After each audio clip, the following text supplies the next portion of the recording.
Thank you, everybody, and to the presenters. I actually, in taking notes on this during the last presentation, Matt Wilse's presentation, one of the notes that I made on the side was thinking back to the 60s and the 70s and the Berlin Free University project by Candelas and Woods. And there's an interesting argument that's made in this piece of architecture, which is essentially that you can draw correspondence between the form of the building, the material of the building, the way it organizes its program inside itself, and a connection to a set of social, economic programs that ultimately yield a kind of production of awareness in the educational program. So it was a very utopic project, right? It's a matte building. It's very, very low, only a few stories tall, and very, very, very long and broad, and specifically organized to maximize encounters between people, between students and faculty, to start to destabilize hierarchy in the system in a way that would almost be like disorienting the people who use the building. So the building was designed in a way as an instrument to change the way that people orient themselves, both in space, but also to change the way that they institutionally orient themselves. Now, the reason I'm calling that a utopian project is basically because there's a belief there on the part of the architects, the people who designed that building, that the building actually could do that. And this is a point of huge contention in architecture. It has been for a very long time. It continues to be. Some of my very closest friends who are architects don't think that that's possible at all. Architecture for them is a kind of a practice of ornament. It feels good, it looks good, it costs money, it gives people jobs, but really it's a kind of an expression. And then, of course, there are other architects I know who believe very strongly that every element of design does reorchestrate and reorganize social relations. But that's why the Berlin Free University was utopic, because it believed that second thing, that architecture had that capacity. It seems to me that in everybody's presentation, there's an implicit change of the way that that belief would be structured, not from architecture, but from information systems, from infrastructure, and from a kind of a broader data landscape. And so I know that this is a challenging question, but I'd invite the panel to speak a little bit. And this is why I raised Matt's point at the very end, to speak a little bit about what kind of agency this data landscape offers. Does it produce, like the utopic belief coming out of the Berlin Free University, a refigured institutional structure, a refigured landscape of politics? Or do we lose control of it? And in a way, Simon, in your presentation, there was an implication that we are losing control of it. And when I asked Matt that question, he actually said he wasn't sure.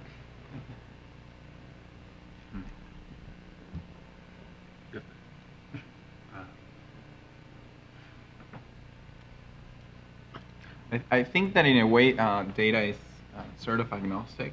So you can say like, this specific data set is good, this specific data set is bad. And if you tie that back to your comment about architecture, I think that any design practice, in a way, shapes the interaction between people, right? So I agree with that statement that architecture shapes the way people interact. And I think that that same concept can be extended to any other design practice, whether it's architecture or interaction design for software or graphic design.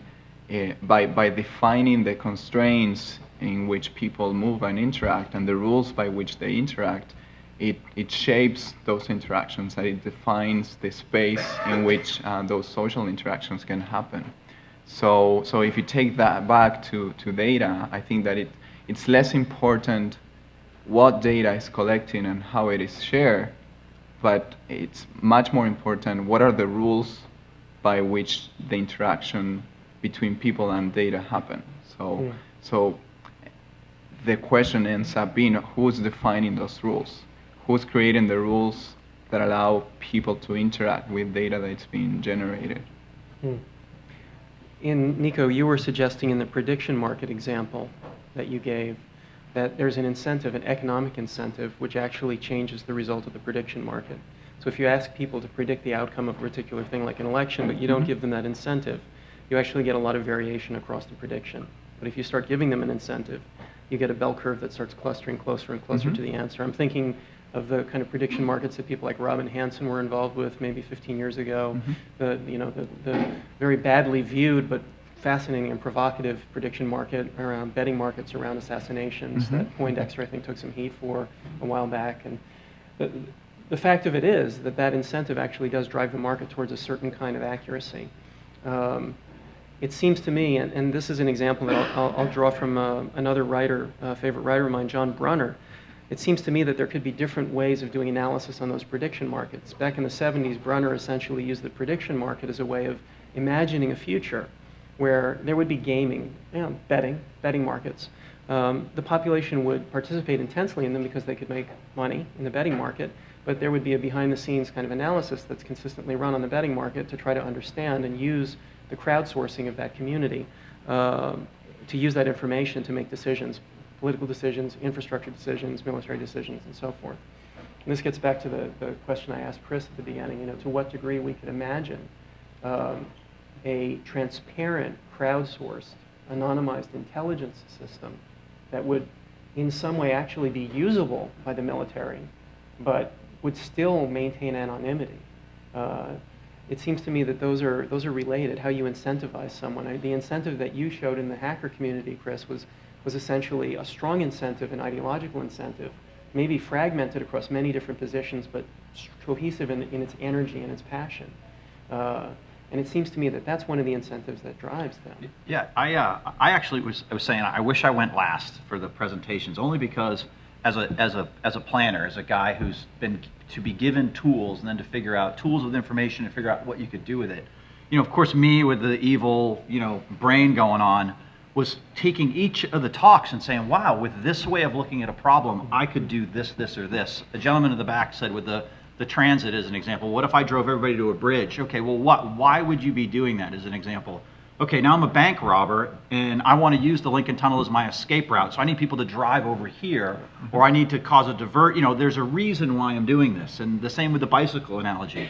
Oh, well, I'm going to send a message to this particular guy on a bicycle that this bridge or this avenue isn't available to him because I need to observe him from point A to point B, or I need a way to target him or track him or watch what he's doing. So I want to canalize him into a path that now I want him to go down.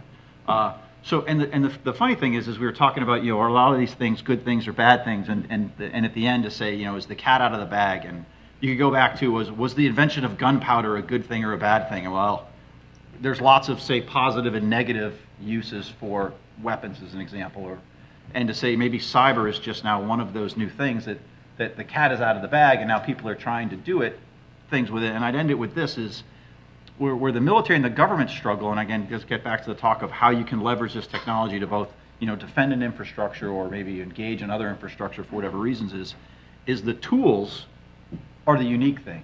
It's the who uses the tool and how good he is with it is really the separator. Again, a rifle or whatever is, mall security guards carry them. Guys buy them in Army Navy stores, and it's the same weapon system that SEAL Team 6 used to kill bin Laden. It's the person, it's the intent, it's the training, it's the background, but that same system has a lot of positive uses as well. And I think that's the real interesting part, when you take all these disparate pieces of technology and give them to guys that are trying to think of applications with them, with the one that I came up with, the one that was talking about people coming together for a problem, try and figure out and collectively come up with the answer. Well, what if you could throw just random pieces of intelligence at that same community and have them figure out how to solve crimes? Here's a bunch of information, a bunch of people looking at evidence or data and said, oh, wow, my guess is it was the butler with the candlestick in the library. Then could be handed back to law enforcement and say, wow, they looked at this a different way and they helped me come up with a solution that I didn't have the time or resources to do on my own. Yeah. And the issue for that is, why would they do that? Why would they help you? Why would they do your work? Right? So how do you design things in a way that there's an incentive for them besides what we were talking before was like the internal reward that you get out of just the mere feeling of doing good eventually fades out. So you can't just rely on asking people to do good forever because people have jobs and they have interest and they want to go and watch a movie instead of just doing good forever, right? So has to be some sort of inherent incentive in the system that keeps them contributing for what you want them to do. I think one of the other aspects to this is knowing the size and the scope of the problem you're trying to solve with all of this data. So the jelly bean example is great because, in the example we had, 73 people could get to an answer within 3%. But if you had 7 million people, would it be any more accurate as a consequence? And the answer is generally no. Yeah? So is 73 people a crowd? Most people generally say no. Yeah? Certainly if you're the New York Red Bulls and you had 73 people in the stadium, it'd look pretty small. Or the Giants, sorry, American sport. And I think that's a fundamental issue in terms of how many data points and how many observations do I actually need when the context of me being able to analyze it makes sense and goes from sort of anecdote to information. It goes and delivers us understanding. And I always say that computers aren't smart and they're not dumb, but dumb people believe that computers are smart. And we rely on all these sort of decisions and we put all this emphasis on the information and the answers that come back, and they're not the same thing. They're not information and answers, because all they are is responses to the questions that we ask. And I think a lot of what we've talked about today is, what are the questions we should be asking? What are the ways that we should provide different interfaces to data to ask completely new problems, or phrase new problems, or quantify new problems?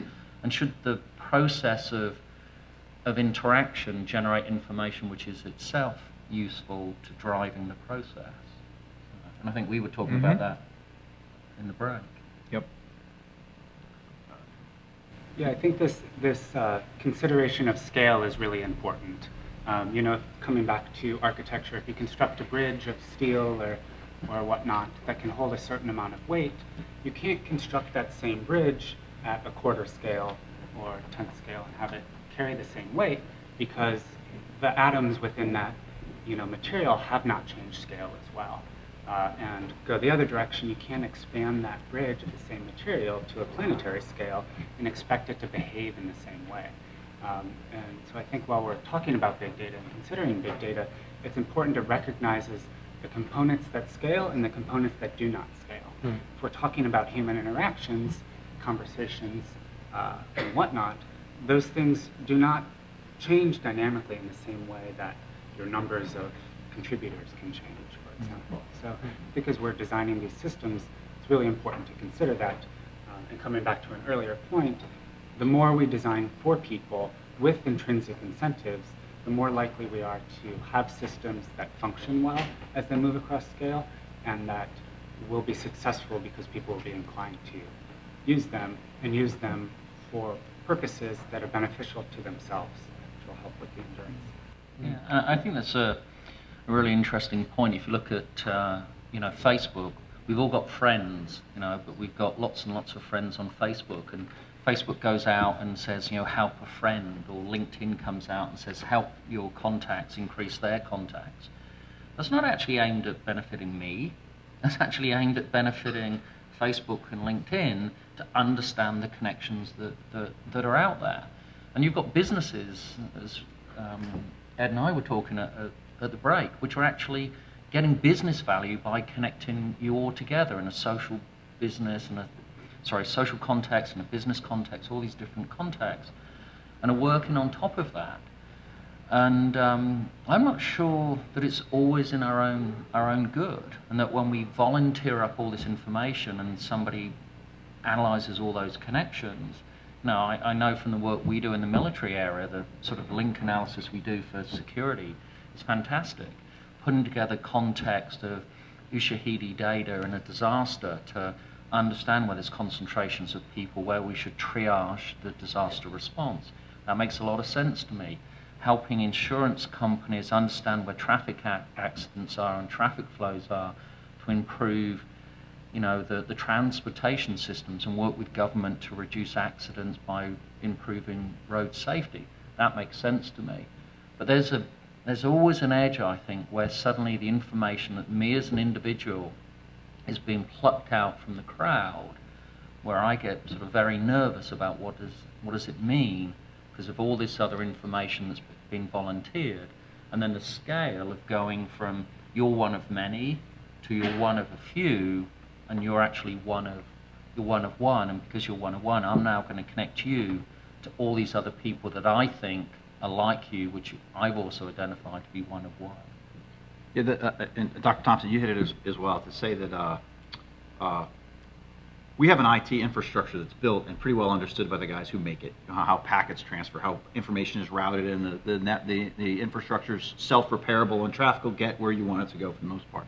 I use an analogy, FedEx roads. We've been making roads for hundreds of years. We make them better, and they carry more weight. We've got interchanges, and we know how to connect stuff from point A to point B. And a civil engineer would come and say, well, I know how to drive a truck. How hard could FedEx be? You know, FedEx gets in this point of the data, and I think in this environment that says, there's a lot of people who thinks they're the masteries of the information, the guys, well, I built this infrastructure. I know how a router works. I know how a database works. I know how a query is formed. And I think that what we're getting to that next layer, say, okay, you're missing it. If you're still just thinking about the connection to the data or how this information is constructed or how it's built or how it's transferred, you're missing the concept of the mission that goes on top of it. I mean, I know how to fly an airplane. I know how to drive a truck. I'm not FedEx. FedEx is a whole different thing that lives in this environment that uses roads and uses the air traffic control system and buys trucks from manufacturers and knows they have to repair them and put new tires on them. But if you oversimplify it to, well, it's just driving a truck, you're missing, I think you've missed the point.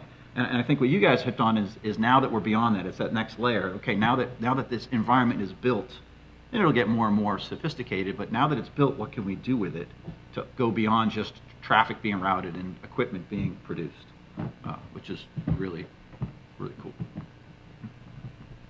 I guess I want to go back to some of my introductory comments. When I asked what security is, what risk is, and precarity is, it was precisely in the context of trying to ask two things. One, how each of those will change because of tech advances, but also to understand what the mission agenda is, right? So how does the system and the system's tendency actually make the mission agenda lose sight of itself? It loses its own ability. And again, Simon and I were talking during the break, and you were actually saying that you were using some of the systems to almost predict where you yourself would be or have a relationship with yourself.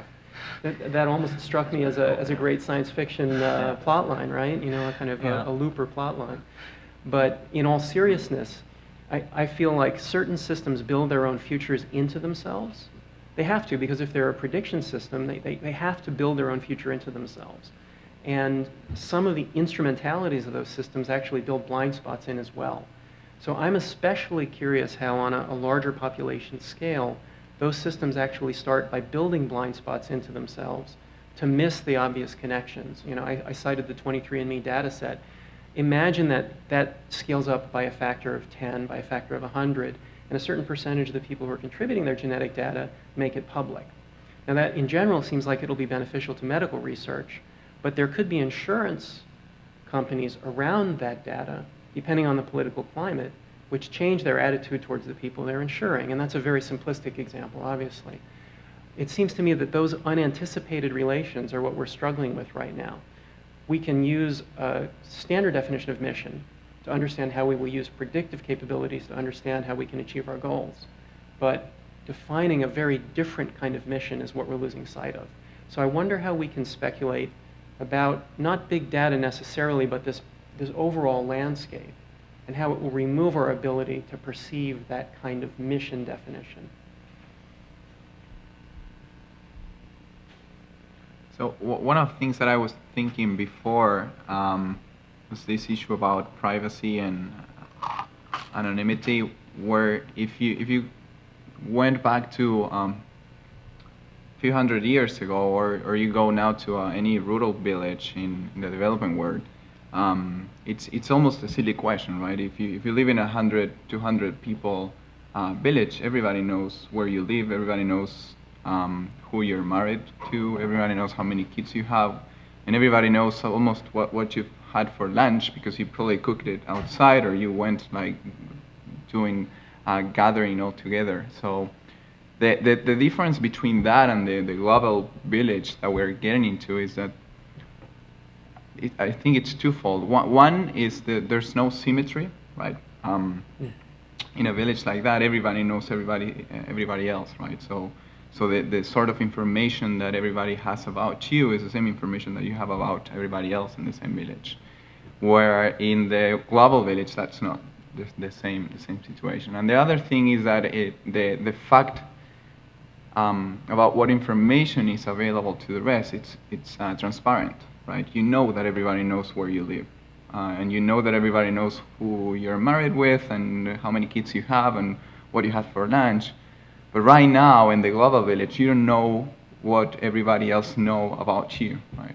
So I think that's a disconnection, but the issue is not about privacy that much, because that has been around forever, but about the scale of the access to that information, right? Because you might be okay with having 100 people that live in the same village know all sorts of private information about you, but you might not be okay with having 7 billion people know the same facts, right? And why is that? Why is that? I mean, at what point you start being concerned? Is it 100, 1,000, 1 million? When does it become a privacy concern? Bless you. Well, it seems that it's a concern whenever there's a kind of a power relation that gets installed that takes power away from one individual or a constituency. Exactly. That's why I think it's a matter of symmetry and transparency more than about privacy. Yeah, I think that power dynamic is really interesting, and it's also subject to a lot of economic, social, and political manipulation. You know, in the village of 100, it's not necessarily that there's 100 people that know where you live, but it's actually the sense that once you go inside, you know, your home, those 100 people don't see what you do. I think now we live in a world where so much of what we do behind closed doors, offline, and all these other places is being shared. But it's the sticky beaks, the people that want to sort of come up and press up to your window and say, well, what do you have? Where did you buy your furniture from? You know, what knives and forks do you have? All those other things.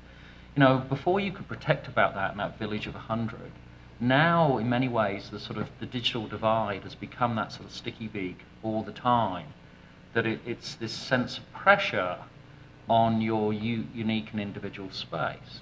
And I think that's where people get concerned about what I'm actually sharing.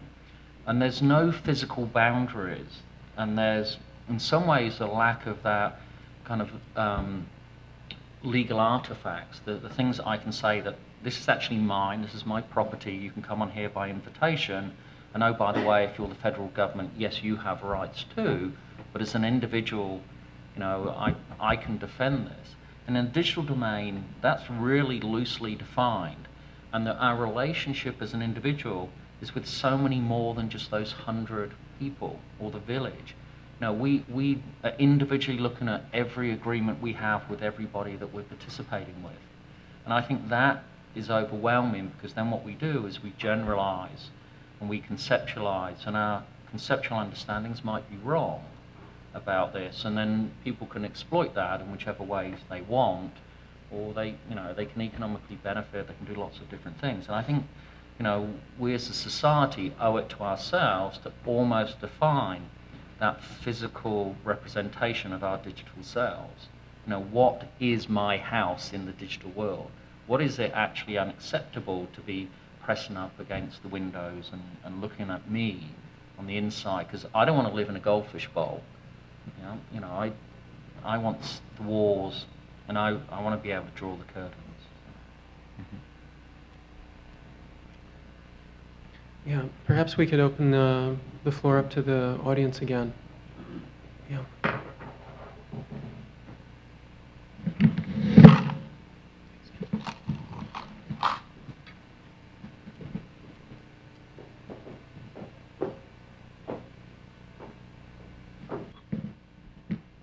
Hi, thanks. Great panel, everyone.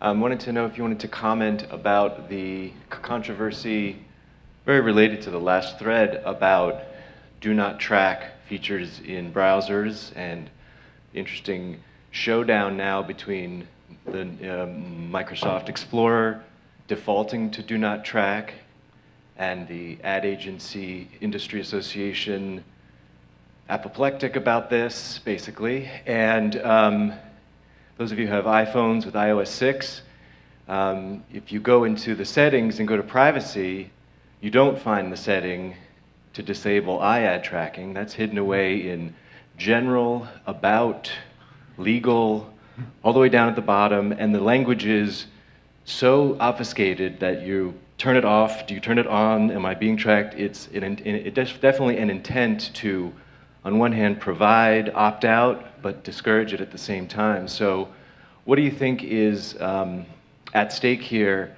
in the context of different companies taking different positions about privacy as a competitive advantage? So clearly Microsoft is saying, we're going to be pro-privacy, pro-consumer as our business model. Apple is saying, we're going to kind of do it, but not really.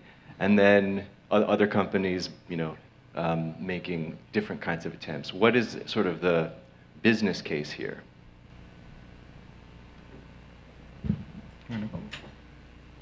One of the issues that I always try to think about when it comes to those situations is what's the business model behind the organization, and what are the incentives for them to capture data or not. And if you take a look at Google's business model, you're not their customer. You're just a data provider for them. So their incentive is not to make sure that you're happy and that you're protected, but to collect as much information as possible to be able to serve their customers, who are the organizations that advertise with them. If you take a look at Microsoft, their interest is to sell you stuff directly, so you're the direct customer for them. So it's interesting to take a look at the incentive models behind each of the business models they have, and see which sort of organization is what will lean more towards to protect your interest, and which one would have a very difficult situation if they had to do that, right? Because if Google wouldn't capture your searches, if it wouldn't index your emails, if it wouldn't know a lot of information that you spread around when you browse, they would have a much harder time at selling their product to their customers, which are not their main users. I know that I didn't answer your question, but but I think that the framework for thinking about that is that taking a look at why would they do it. Microsoft has a reason to do it. Google will never have one. So it will always be a conflict of interest there. Yeah, I think some of the challenges is understanding what you're opting into or opting out of. The benefits, the rationale of some of these things aren't very well explained, and some situations, obfuscation is important. People actually go through that. Might not agree with some of those positions, whether it's from business or from government or from other social practices, but obfuscation is a reality. I don't think it's a good thing. Generally, I think we should be in a position where we know what we're opting into, and when we participate, it's clearly expressed what the relationship is with the thing that we're opting into or out of. So I think do not track is a great thing. At a fundamental level, we have the opportunity to participate in that. I think the degree to which it's difficult to do is actually going to stop a lot of people that it would really benefit doing it, because setting the modes, doing lots of these things, has become difficult. And whether it's 4 or 5 clicks, people know that they're not going to do it. So now I can say, well, I offered you an opt-out, but you just didn't do it. I don't think most people set up those systems to say, let's make it so difficult people won't. And I think that's the part where, as a society, we need to do more to make it easy to get the advantage if I don't want to participate. I think it's an incredibly important question because, so you mentioned some really big players that are shifting the landscape a little bit in this space, but the points of entry to this information are just becoming so prolific. Recently I was looking for a different keyboard for my Android phone and noticed that the security settings of this small innocuous application totally opened up every single keystroke that I would ever make on my phone to the developers of this application. And 1 million people had downloaded this application without thinking about those consequences. And so this, this little fight that's going to play out between the advertisers and the browser makers will have really important implications on thousands of points of entry to this information tracking. I think the best thing we can do is, one, ask for more transparency in what it is we are opting in or opting out to, but then also to try and give rise to the businesses that are giving us more control and more choice and are benefiting from that.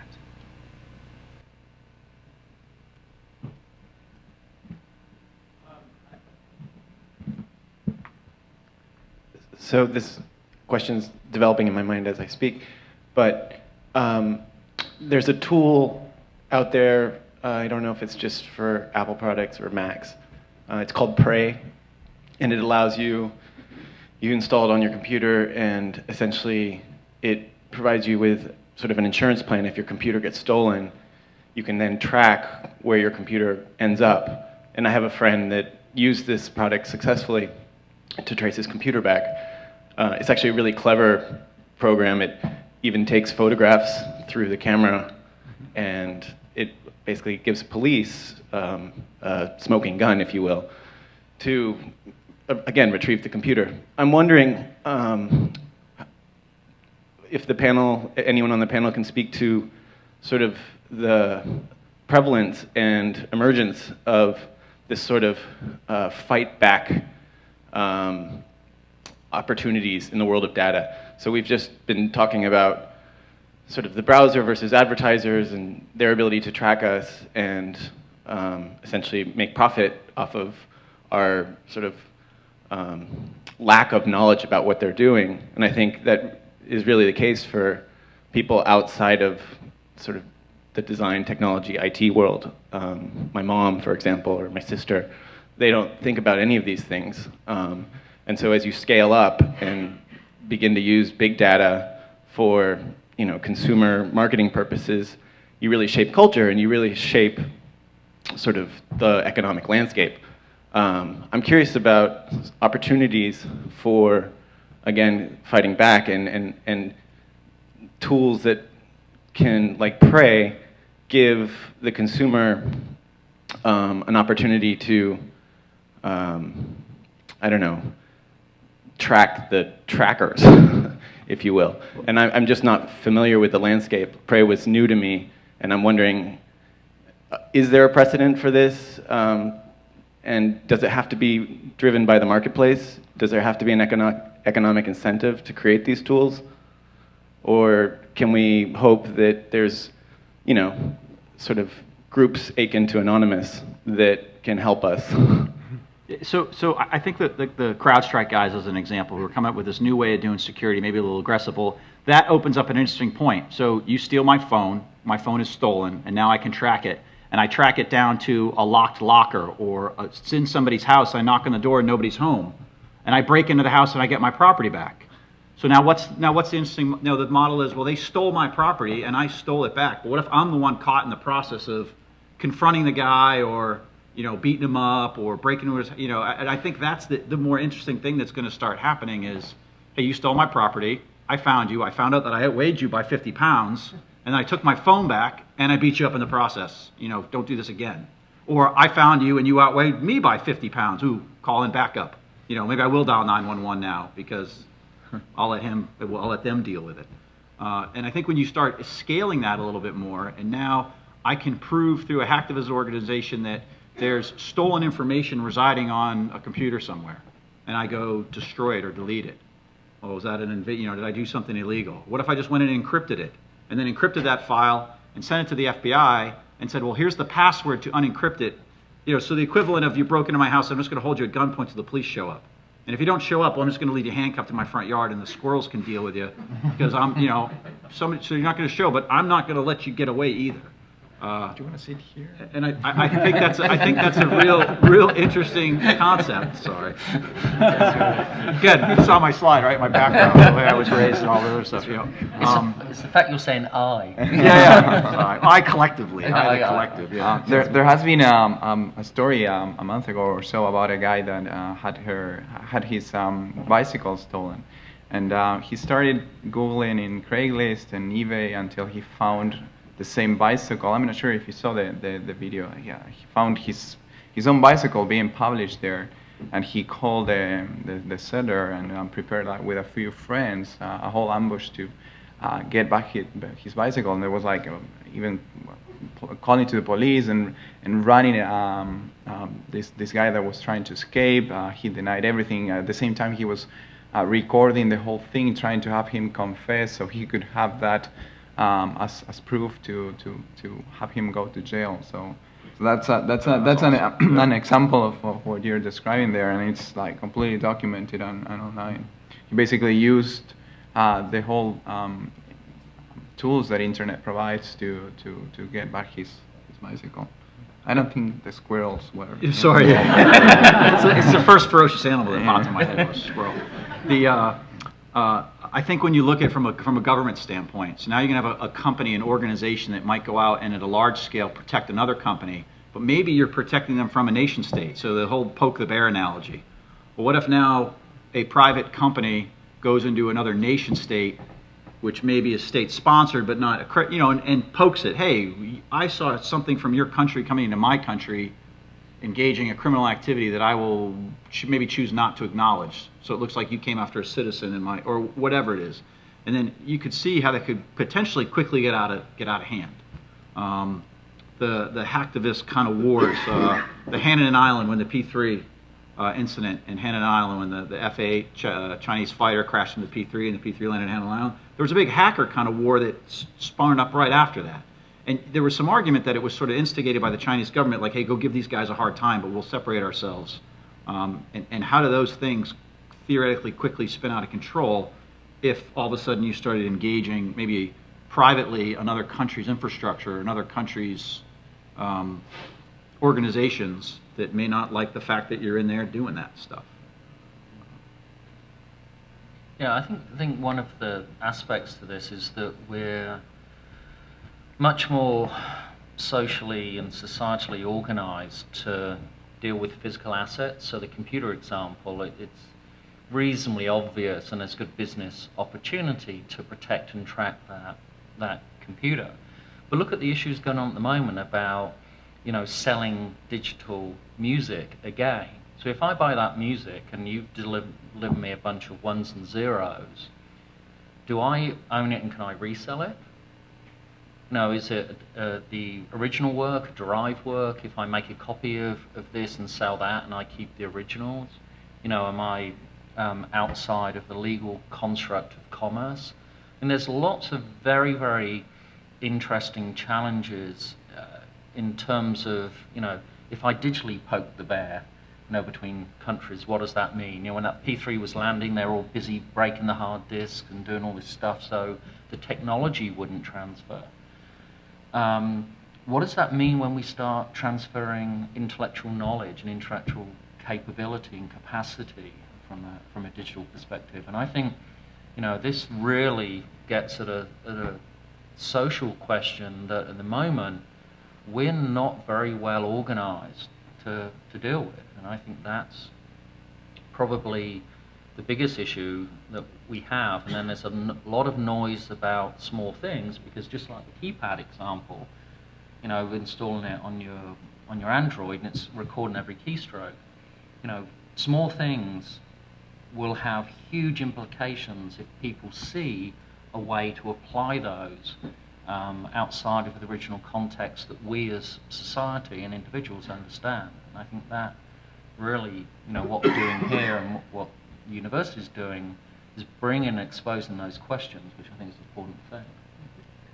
When we were talking about security, I think the last thing I'd like to say is, I think the other thing we're getting very close to is the end user being a little more responsible for the use of their equipment. For instance, if you buy a computer and you don't patch it, and for whatever reasons it's used in a botnet attack, are you in some way accountable for that? Are you responsible because your computer unpatched? I use the analogy as it becomes a useful nuisance. If I have a swimming pool without a fence around it, and a child walks into it and drowns in it, I'm because I was negligent, I should have put a pool up it. Well, if I didn't put malware detection on my computer, and it becomes a nuisance, an attractive nuisance to a hacker because it's an easy target to be used to facilitate some other attack, am I at some way now potentially being held accountable for that?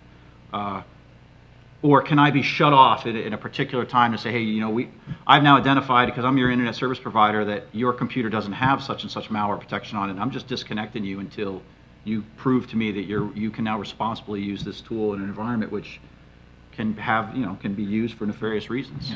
There's a trick in that analogy, though, which is the same example with the pool would translate to something like having somebody break into your property and use your pool to drown somebody else. Sure. Yep. So that's a good one too. So it's different from the other situation. I have to wrap the panel so that we have enough time for lunch before the second session in the afternoon. So I saw a few hands that didn't get answered, but hopefully you'll stick around for the second session. And I want to thank everybody once again for a fantastic presentations panel.